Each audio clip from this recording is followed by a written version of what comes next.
Hi, I'm Asha. The conversations you're about to hear were recorded before New Zealand went into lockdown, so there are some things that have happened in the intervening weeks, like the gunman pleading guilty, that haven't been addressed. But some of the stuff we do cover in this episode is still confronting, and remember, if you need to talk to someone confidentially, you can always ring 1737.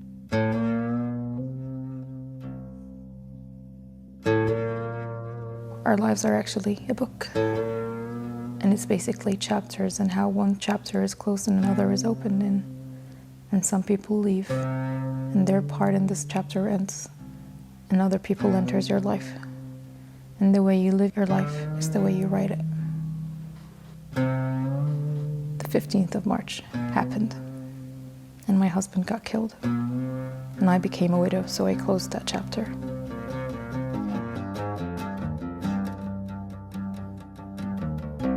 Four women, widowed by the Christchurch mosque attacks, have allowed us to share their stories of recovery for the last 6 months. From the birth of a baby, She's such a good girl, more than I had ever thought she would be. to the Islamic pilgrimage, Hajj, So that gave me a renewed sense of purpose in my life, some kind of closure. through the bad days I'm really tired. Really, I'm tired. and the good, Yes, I'm happy. Very good. Quiet. Never very good. as they go abroad I just need some time to recharge and then come back when I feel like I'm ready. and return to Christchurch. I have not been able to pray at that specific spot in that mosque where I thought he would be, so that I could feel near to his memory, as near as possible. So maybe one day I'll do that. And now, a year since this story began, as the next chapters of their lives take shape, another crisis unfolds. So currently in Jordan, the whole country is under a quarantine. I mean, it's no longer just self-isolation. It's basically no one is supposed to leave the house unless it's an emergency. And the airport is closed, shopping malls are closed, restaurants, schools. It's March universities, every 2020. single thing is closed. The And deadly COVID-19 virus is sweeping across the world, killing thousands and hospitalizing hundreds of thousands. But for Hamima Tuyan, Mahubba Ali Jama, Sanjida Neha Jaman, and Farah Talal, March means 1 year since their husbands were killed at Al Noor Masjid. I'm Asha Abdi, and this is the final episode of our 8-part series about 4 widows of Shuhada.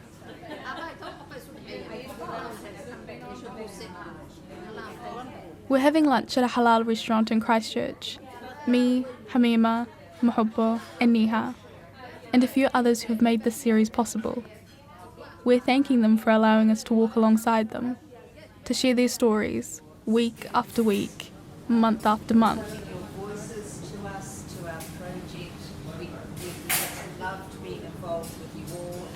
Spread out on 2 long tables are platters of grilled chicken, falafel, dolmate, and even big bowls of hot chips.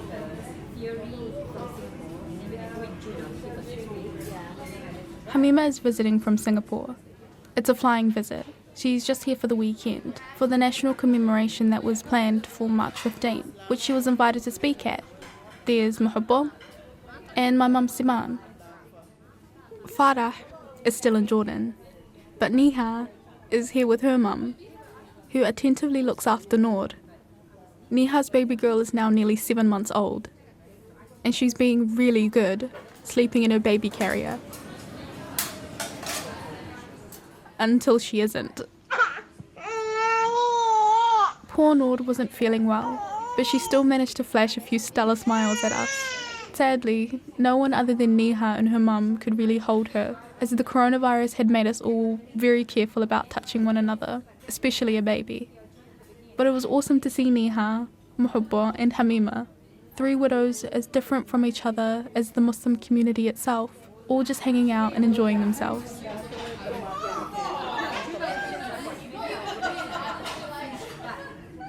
In our last episode, we explained why memorials and commemorations are not really like an Islamic thing. a lot of the victim families are not happy about memorialization of the death of the 51 victims. This is Jemiah Jones, our religious and cultural advisor, talking back in February. But at the same time, being New Zealanders, we understand that other people, other New Zealanders in our nation, they want to have that because that's the way they do things in New Zealand. So we accept that. And our widows each had different views of how they would experience the anniversary, ranging from I think it's gonna make me relive everything all over again. To I'm hoping that it will serve to increase awareness. And we have National Day, we have Queen's birthday, then we have Labor Day. Why not this 15 March is Memorial Day? Today we were going to reflect on the service. Thousands of people were due to commemorate the first anniversary of the Christchurch mosque attacks tomorrow. That service was cancelled this afternoon due to concerns the virus could spread. Mike McRoberts is in Christchurch. Instead, the woman spent March 15th, 2020, quietly. Going to the park for feeling just fresh mind with my family, mom, brother and my little baby. That was Neha, our 20-year-old Bangladeshi widow, who was the only widow pregnant at the time of the attacks. My family friend, Mahubba, she went for a walk on the anniversary too, and then had visitors from the Somali community over. The anniversary weekend was calm and good for me. This is 27-year-old Farah, who's still in Amman, Jordan, with her family and her daughter Aya. I was really stressed as it approached, so the weekend before, I was just really in a bad mess. I cried literally almost all Friday. But alhamdulillah, I think that the anniversary, it went really well. It was a calm morning. I woke up, we had breakfast. I had breakfast with Aya, we talked a lot, and then we played, and then obviously I reflected a little bit and looked at our photos, and because I shared some thoughts on Facebook and Instagram, and that was literally the first time I do that since a year almost. And so I was really feeling overwhelmed with the love and support and how people reacted to that. So that also gave me a boost of confidence and serenity, if that makes sense. Farah's best friend sent her a beautifully wrapped box of small gifts to help her through the anniversary weekend. Notebooks, a flowered coffee cup, things to help her sleep, and a very special letter to Farah. Almost 5 pages reflecting on all the past year and what I've told her on the first phone call and throughout the year, and what I've been sharing with her, and how tough it was and all the challenges. And she's been there from day one, and she knows exactly every single thing I've been through. And it was just beautiful to reflect on how far I've made it. And it made me feel very grateful because I have lots of people that love me and support me and are there for me, and they believe in me. And alhamdulillah, Aya is healthy and she's happy and she's living her childhood. Obviously, we're missing Ata, and it's not getting easier, but still, we're just getting used to his absence in a way. But it's very amazing. Grief is just very interesting and amazing because our love is growing for him every single day. The void is still there, and the pain is still there, and the tears are still there. But at the same time, I'm grateful because I have still a chance to live a better tomorrow and have a better life for myself and my daughter, to worship Allah and to leave a mark just like Ata did. One particular Quranic verse has given all our widows hope and helps them carry on the legacies of their husbands. It goes like this. He says, إذا مات الإنسان انقطع عمله إلا من ثلاث. In Islam, it says only 3 things can benefit the ones that have gone. When a person dies, his deeds are cut off except for 3. Continuing charity that we do for them, for the deceased, like building a well. People are still drinking from that well. Even as small as planting a tree and it bear fruit, and birds are still eating off that tree. In Bangladesh, I'm arranging some prayer for Farooq, some little child who never eat good food. There's always going to be charity under the name of Ata. The second thing is knowledge that they left behind. Knowledge that others benefited from. Obviously, he left a lot of legacy and a lot of knowledge that a lot of people, inshallah, will benefit from. And then the last one is the supplication, we call dua, prayers of righteous children. And a righteous son who supplicates for him. So I want my children to grow up to be righteous children who always remember their father and make dua, supplication for their father as best as they can every day, not just every year, but every day. And this is what I'm planning to do. Our beloved ones are always in our life and in our hearts, and not a day passes that I don't think about him or make dua for him and pray for him, or Raya and I reflect on something we used to do, or something that Daddy loves and that he likes to eat his sandwich this way, or the oats, or how he fed her, or how we went to the park, and all these memories. And the way that said that we are the ones that write our book and through our good deeds, and once we die, that's the end, we stop. But this is the beauty of Islam, that even though we die, there's still a chance to make our story even more beautiful and more beneficial, not for ourselves, but for everyone else. There's a lot of verses in the Quran that talks about the book, the one that we will receive on the Day of Judgment, and the one that we write during our lives, through the deeds that we do, the good and the bad. And ever since March, I actually really understood what these ayat meant and what these verses meant, and how our lives are actually a book. And it's basically chapters, and how one chapter is closed and another is opened, and some people leave, and their part in this chapter ends, and other people enters your life. And so basically it's a book, and the way you live your life is the way you write it.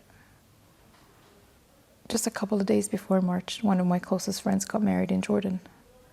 So she was about to start that chapter in her life, marriage. And just a couple of days after that, the 15th of March happened. And my husband got killed.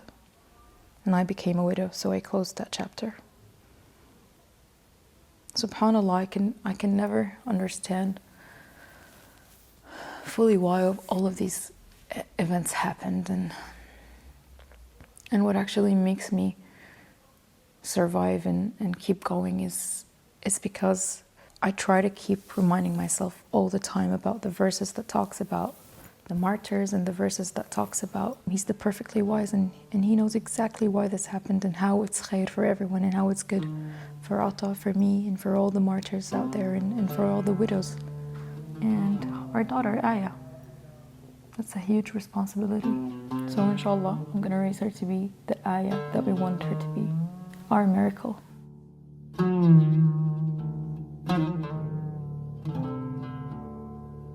Hamima, living in Singapore with her 2 young sons, contributed to the planning of the National Memorial Service.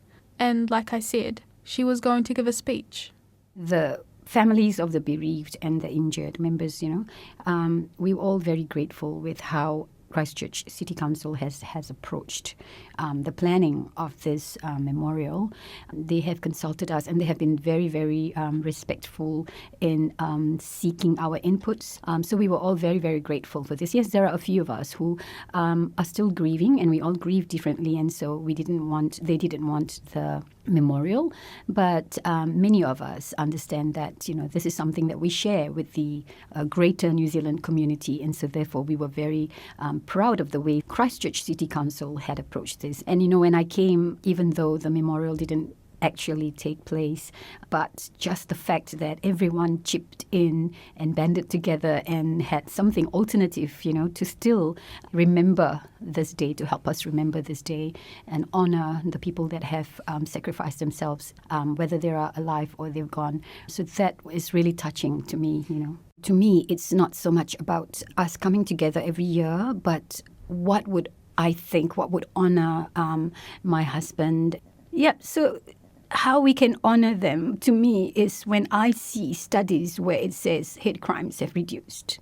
When I see reports that perceptions have changed, that our culture can still fit with the New Zealand, way of life or not, and things like that. So when I see those objective studies and those responses, that data, I feel then, when I see non-Muslims not scared anymore of us Muslims, when I see us smiling at each other freely, and I don't hear of, Muslims being, their hijabs being pulled, or people targeting our masjid and trying to dehumanize us in the media, I think then we collectively as a society has done a lot to honor those that have lost because of this ideology. Even though she didn't get the chance to present her speech at the service, she was able to share it through media outlets and social media. Here's what she said. So I felt like I needed to take the opportunity to thank officially from the bottom of my heart to thank New Zealanders. New Zealanders have really shown humanity how to react and respond to such tragedies. We have not seen the level of solidarity, the level of compassion. More importantly for me is the level of compassion that New Zealanders have shown on that day. I'm going to get so I felt like I didn't want to miss that opportunity to have it out there, that I am grateful, and I wanted them to hear that I am grateful. But I also wanted to address my brothers and sisters in Islam at large, not just the community here. So I just wanted I wanted to remind them of this beautiful reminder from the Prophet, the analogy of us believers as a fresh, tender plant. Hadith number 558, volume 9. The example of a believer is that of a fresh, tender plant. From whatever direction the wind comes, it bends it. But when the wind becomes quiet, it becomes straight again. Similarly, a believer is afflicted with calamities, but he remains patient till Allah removes his difficulties. And an impious, wicked person is like a pine tree, which keeps hard and straight till Allah cuts it down when He wishes. That has given me strength, and I thought I could use that to give them strength as well. And then the next section, I wanted to address my non-Muslims brothers in humanity, and basically, what is the solution to this? We've all showed up, we've shown the solidarity, but there is still more to be done, and it's not just they and us that should be doing things separately. I wanted to address the fact that collectively, together as a whole New Zealand community, we should call out hate speech. We should challenge hate speech no matter who spouts it. Because if we don't do that, we'll be complicit in another event that could happen. Until we understand that we are not so different. We have common values. You call it Islam, you call it Christianity, you call it non-faith. But there are universal values that we all hold together, and we should hold on to that and help us move forward and show a united response to that evil ideology of white supremacy. We Muslims, especially the ones that I've been interacting with, we are guilty of this. We humanize those who try to dehumanize us. So what happens is that this whole week, when I think about it and I look at how strong my brothers and sisters are, how they have come along. I've read about communities elsewhere that are still struggling 4 years after an attack, after their family members have been taken away, after they've been injured. My community, and I look at them, and they are so strong. They have, like I said, come together. They have supported each other, rolled up their sleeves, even though they were hurt at that point when it happened. They had a lot of anger for him and his co, and yet they strengthened themselves and helped each other. And that spirit I could still see now even more. And it makes me wonder.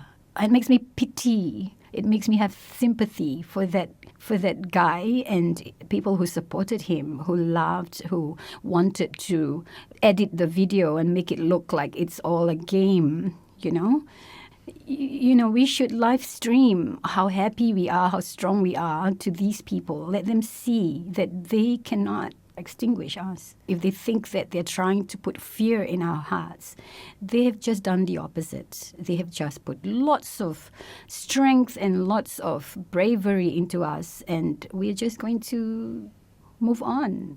But they are still stuck in their dark world, And I encourage them to come out and talk to real people, meet real people. There are people that were once white supremacists and they have seen the light, Go listen to those people. Go talk to them. I mean, the very thing that these people should do is try and verify whatever information that, they have encountered online by haters. I mean, be responsible to yourself. Go and check if what these people say is true. And remember, Muslims, we're not just one thing. We're all individuals from different countries with different languages and cultures and personalities. 2 billion Muslims cannot all agree on evil, right? I was talking to some people this week and they talked about how, we hope the Muslims will not blame all of us for the action of this few. And I'm going, wait a minute, but that's what's been happening to us, right? Because of the action of a few, 2 billion Muslims have all been surveilled, have all been looked at with suspicion, even by non-police officers, just by the general public, right? And but yet, over and over and over again, Muslims will still keep saying, no, we understand that we shouldn't be doing that to you because we didn't want that to be done to us. But most importantly, because that's what Islam tells us not to do. Not to, because of the unkindness of the few, that you would blame the others. So it's clear Hamima's been thinking a lot about how to ensure Muslims are not targeted and discriminated against in a world where some leaders seem to accept and even endorse racism. But of course, her main concern is not on politics. So I see the biggest thing for me is my children, the 2 boys. They're such wonderful boys. I foresee great future, inshallah, for them. So I really want to make sure that I've prepared enough for them such that if I were to be called tomorrow to return to my Creator, that they will be comfortable, or whoever that would help me to look after them would not have to work extra to earn for them and things like that. So they are my biggest focus, and it's about where would they have a better life, in New Zealand, in Singapore. At the moment, in the present, I still have a commitment in my Singapore employers. They have been supportive in my studies, and I do have to return their kindness and their compassion.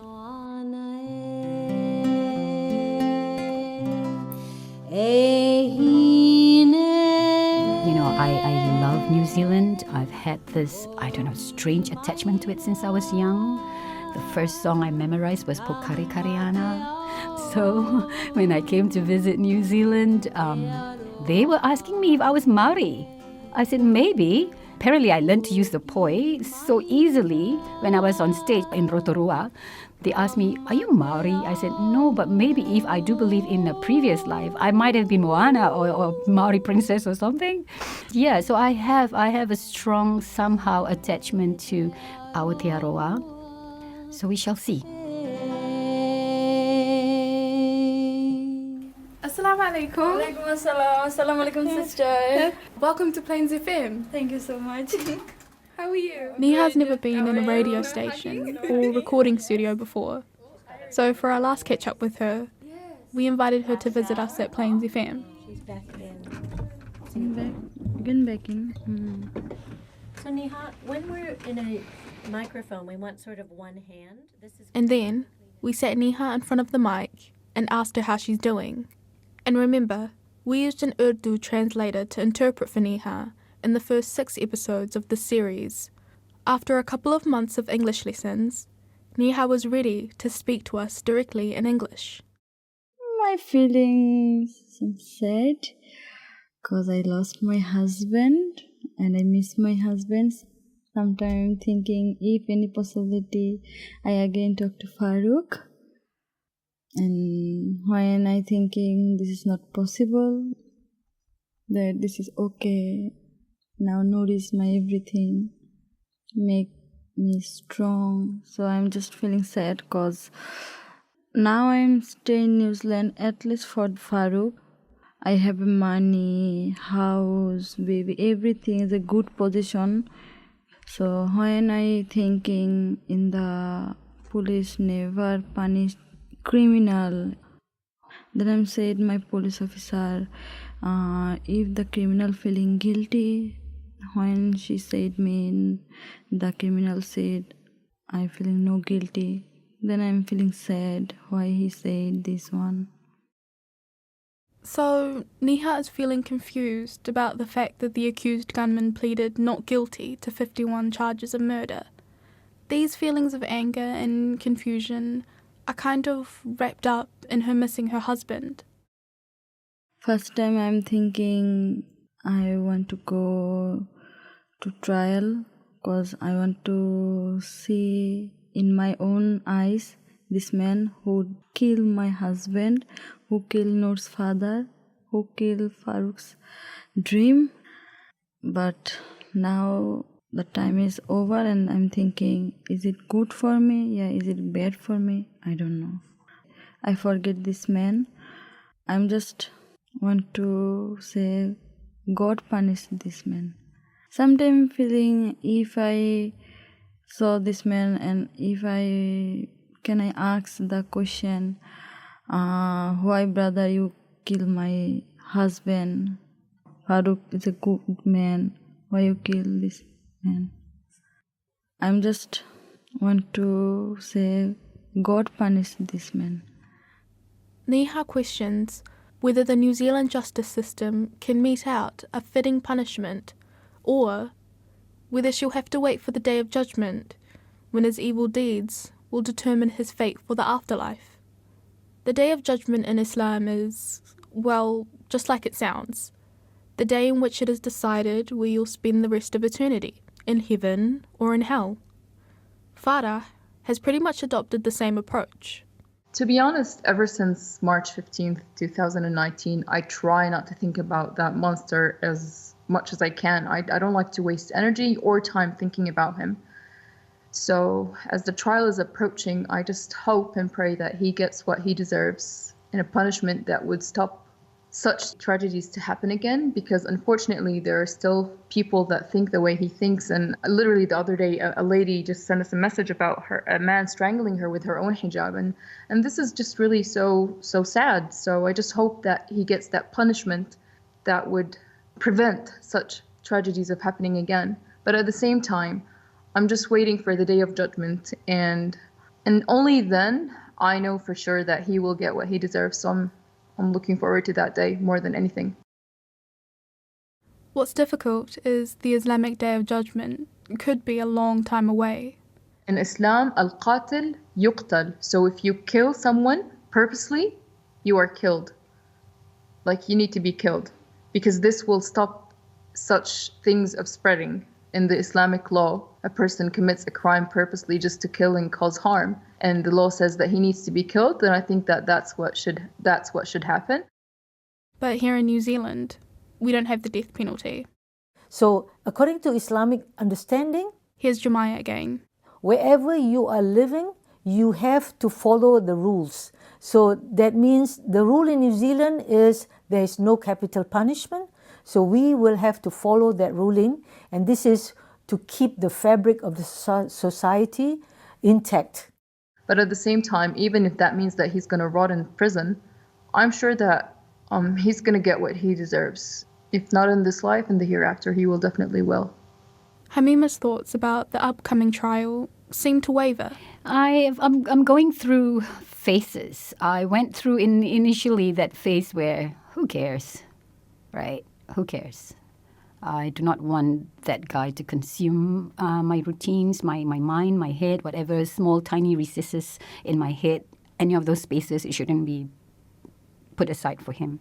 So that was me initially. Who cares? Do whatever you want, New Zealand government, to him. I don't care, because he's not going to bring my husband back or my friends back. And then I went on to this phase about needing justice.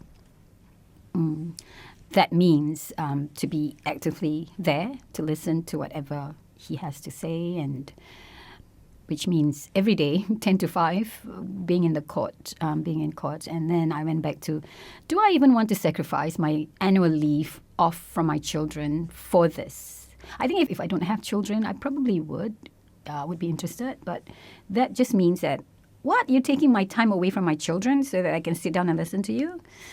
Yeah, so I've gone through those phases now. But listening to Sister Neha, I thought she was brave. She wanted to, look at him in the eye.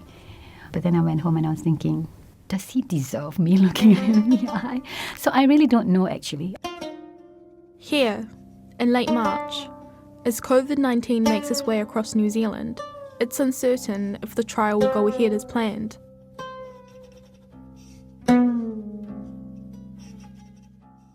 In the previous episode, Mahupa talked about getting Sheikh Musa's headstone removed, in line with Islamic beliefs, which says that graves should be plain and without ornaments. After all, he was a sheikh, a teacher, and he taught us the importance of not making idols of the dead. So it was a big deal for Mahupa that we honoured his wishes. As a family friend, I've been working on this for the past several weeks. But due to COVID-19, my progress has been slowed down, and the headstone's still there. This has caused a lot of stress for Mahupa. She's had so much progress this year, working to overcome her trauma. But big problem for me. I cry every night, every day. Not talk. Getting a spacious new home for her family has helped. But very good choir. Never very good. Yes, I'm happy. But she'll find it a lot easier to move forward once this final thing has been fixed and her husband's unwanted headstone is removed.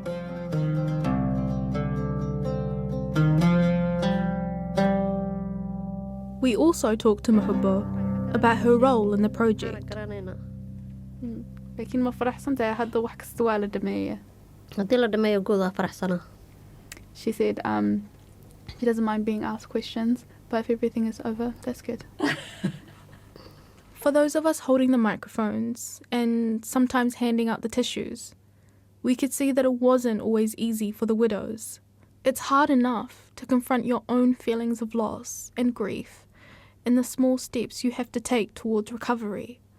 But to share that and know that thousands of people will hear it is even harder. Here's Farah.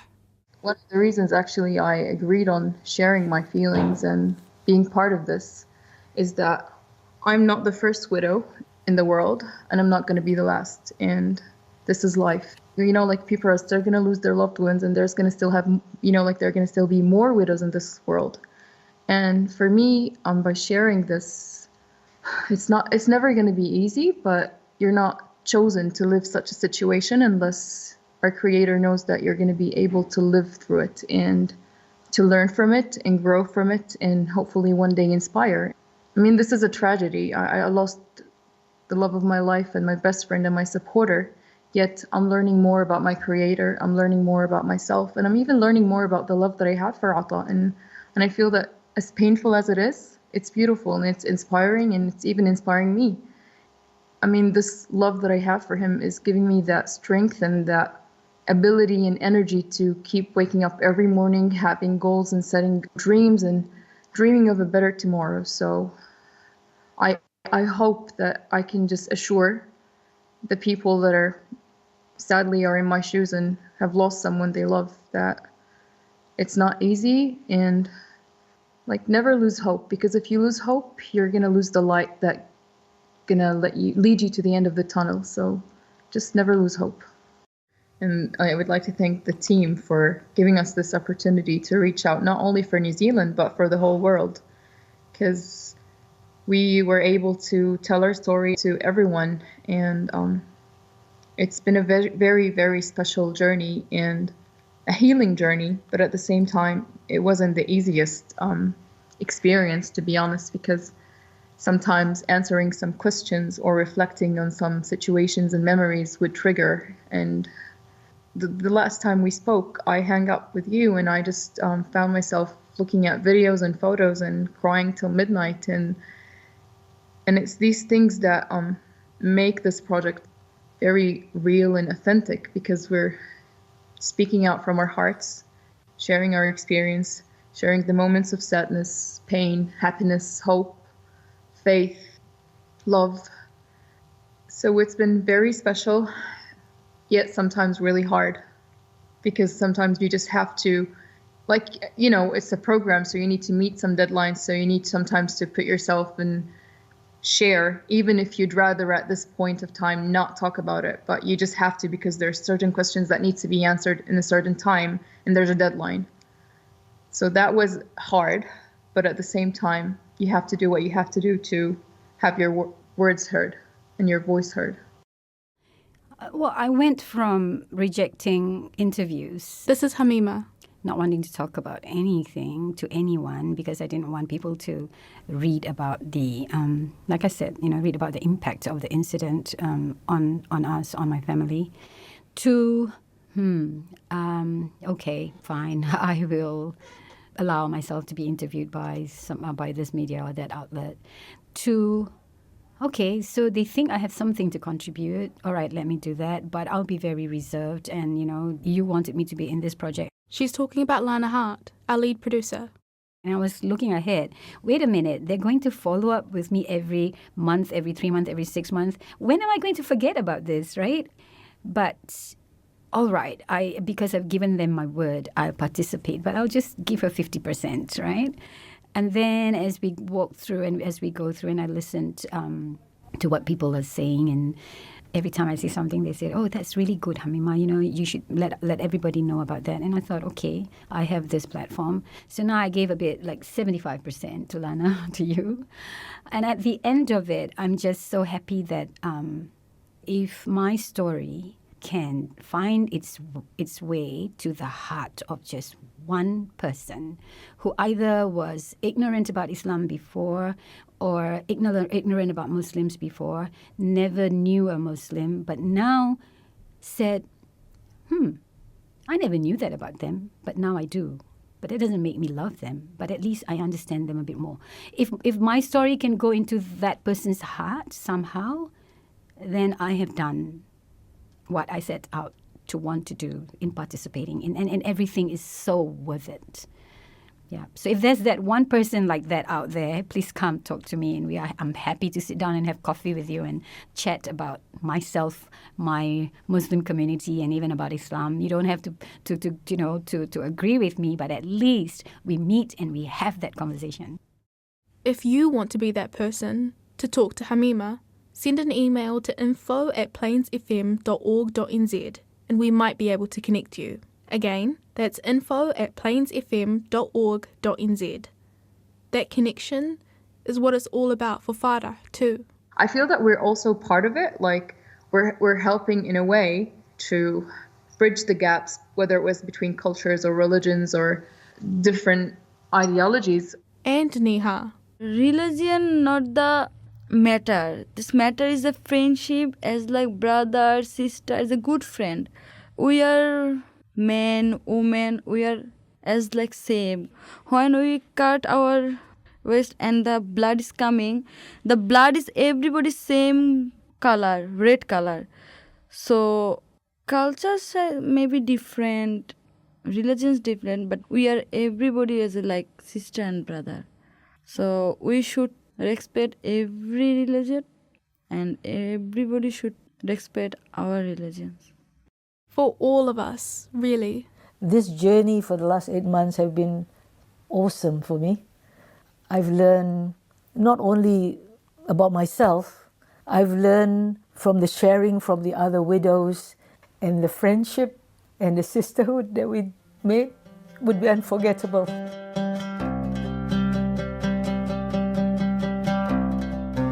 Mid-March 2020. So much has changed since that day, a year ago, when 51 people went to their masjids to pray peacefully and instead were met with gunfire. A day that opened a terrible chapter in New Zealand's history and began a new story for these widows of Shuhada.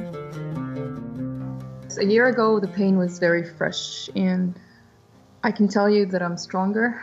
I can tell you that I'm slowly getting a step closer of learning how to deal with this pain. And I believe more in myself every day, and my confidence is growing, and I just feel a little bit more ready.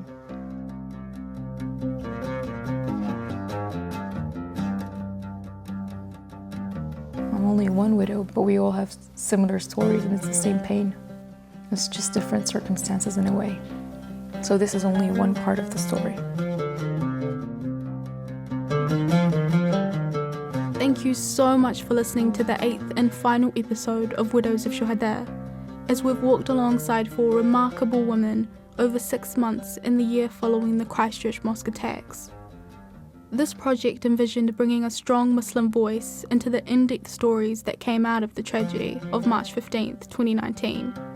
We wanted the widows' stories to be authentic, at times raw, and expressed in a way that non-Muslims could connect with. In this way, we knew we would be honouring the victims of the attacks by ensuring their widows' stories were at the heart of our series. I'm Asha Abdi, and on this final episode, we say to the 51 Shuhada of March 15th, Inna lillahi wa inna ilayhi raji'un. We came from Allah, and to Allah we return. This series was produced by Community Access Radio by Plains FM for RNZ, made possible by the RNZ New Zealand On Air Innovation Fund.